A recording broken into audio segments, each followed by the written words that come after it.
పెన్షనర్లు ఉద్యోగులు ఎదుర్కొంటున్న ఆర్థిక సంక్షేమ సమస్యల పరిష్కారం కోసం ఐక్యంగా ఉద్యమాలకు సిద్ధంగా ఉండాలని ఏపీ జేఏసీ నాయకులు పిలుపునిచ్చారు. ఏపీ జేఏసీ పిలుపు మేరకు బుధవారం కాకినాడ అర్బన్ తహసీల్దార్ కార్యాలయం ఆవరణలో పెన్షనర్స్ భవన్లో నిర్వహించిన పెన్షనర్ల సమావేశంలో ఈ మేరకు పలు తీర్మానాలు ఆమోదించారు. ఈ సమావేశానికి కె పద్మనాభం అధ్యక్షత వహించగా రాష్ట్ర అధ్యక్షులు శ్రీ పిఎస్ఎస్ఎన్ పి శాస్త్రి, జిల్లా ఏపీ జేఏసీ అమరావతి ప్రధాన కార్యదర్శి దుర్గాప్రసాద్ ముఖ్య అతిథులుగా పాల్గొన్నారు.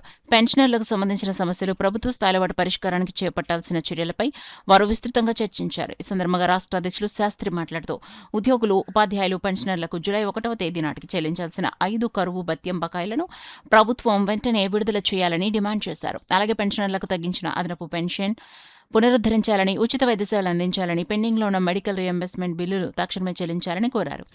ఈ సమస్యల పరిష్కారం కోసం రాష్ట్ర చైర్మన్ బొప్పరాజు వెంకటేశ్వర్లు ప్రభుత్వంతో నిరంతరం చర్చలు జరుపుతూ కృషి చేస్తున్నారని తెలిపారు.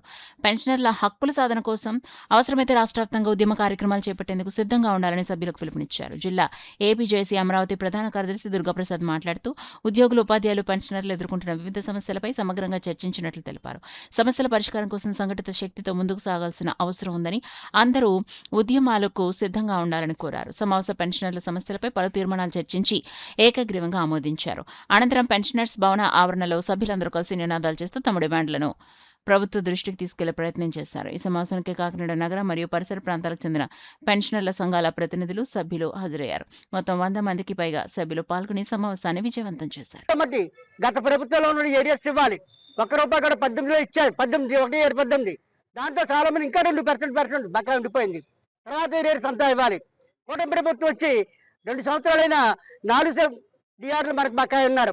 మరి దాంట్లో రేపు తెల్లారితే మళ్ళీ 5 కూడా మనకు వస్తుంది.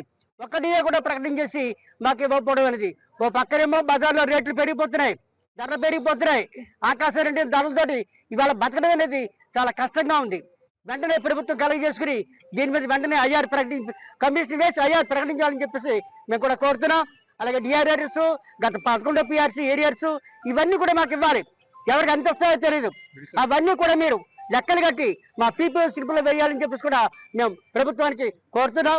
అలాగే ఆరోగ్య భద్రతలో ఈ ఈఎస్ఎస్ కార్డు క్యాష్లెస్ వైద్యం పూర్తి స్థాయిలో జరిగేలాగా చర్యలు తీసుకుని ఇన్సూరెన్స్ బోర్డులో ప్రభుత్వమే దాన్ని ఇంకొకటి మేము కడుతున్నాం, ప్రీమియం కడుతున్నాం. ప్రభుత్వం దాన్ని నిర్వహించి ముందుకు తీసుకెళ్లాలని చెప్పేసి కూడా మేము అన్నంలో కరివేపాకులకు తీసి పారేస్తున్నారు. ఏంటంటే అందరికి వస్తే అందరికీ సమానంగా ఉద్యోగులకు వస్తుంది, కానీ పెన్షనర్స్కి మాత్రం ఎడిషనల్ క్వాంటం అయితే చాలా మంది కాలాతీతం అయిపోయారు. మరి పెన్షనర్స్ అందరికి కూడా ఈహెచ్ఎస్ మీద క్యాష్లెస్ ప్రయోజనం ఉండాలనేసి, అదేవిధంగా మొట్టమొదటిగా కూటమి ప్రభుత్వం ఏర్పడినప్పుడు ఈ విధంగా మేము జనసేనకి దీనికి కూడా మేము కూటమి ప్రభుత్వానికి మద్దతు పలికాం.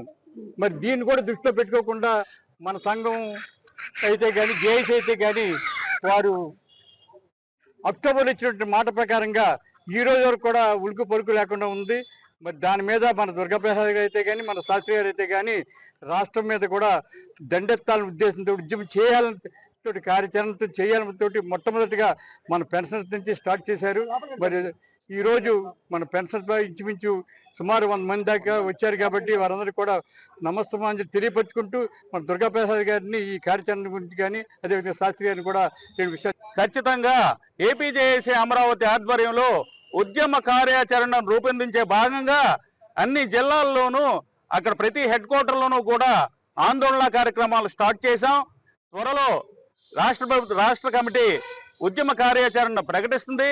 ఉద్యమ కార్యాచరణ అయిన వెంటనే ఖచ్చితంగా ఈ లోపల ప్రభుత్వం స్పందించి మాకు రావాల్సిన అన్ని బకాయిల్ని చెల్లించి, అదేవిధంగా పిఆర్సీ కమిషన్ నియమించి ఐఆర్ని చెల్లించి, అలాగే ఏ విధంగానూ అమల్లో లేని హెల్త్ కార్డులను పునరుద్ధరించి, ముఖ్యంగా సిపిఎస్ని రద్దు చేసి ఓపీఎస్ని పునరుద్ధరించి additional quantum of pension, main retired ఉద్యోగులు అడిషనల్ క్వాంటమ్ ఆఫ్ పెన్షన్ పాత ప్రభుత్వం ఏదైతే తీసిందో దాన్ని పునరుద్ధరించి అన్ని విషయాలు ఉద్యోగులకు అనుకూలంగా చేసే వరకు కూడా మేము ఈ ప్రభుత్వానికి వ్యతిరేకంగా ఖచ్చితంగా పోరాటాన్ని ఉద్యమాన్ని ఉధృతం చేసి ఉద్యమాన్ని కొనసాగిస్తామని ఈ సభాముఖంగా తెలియజేస్తున్నాం.